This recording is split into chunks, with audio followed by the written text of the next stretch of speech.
Salam əziz şagirdlər, dünənki tarixdə liseylərin 6-cı sinifdən 7-ci sinifə qəbul imtahanı baş tutmuşdu.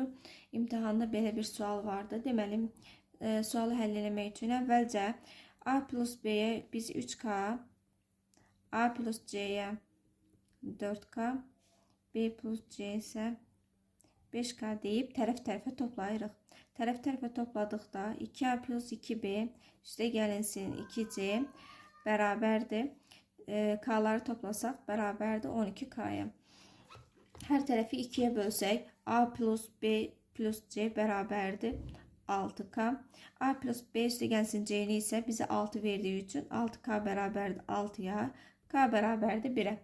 İndi isə A plus B 3K olduğu üçün 3'ü 1'ə vurduqda 3. B plus C bərabərdir 5K olduğu üçün 5'i 1'ə vursaq 5. İndi isə tərəf-tərəfə çıxsaq A üstə gəlinsin B çıx, B çıxılsın C bərabərdir 3'dən 5'i çıxsaq eləyər -2. İndi A çıxılsın C bərabər olar -2. Bizdən də A çıxılsın C'nin qiymətini istəyirdi.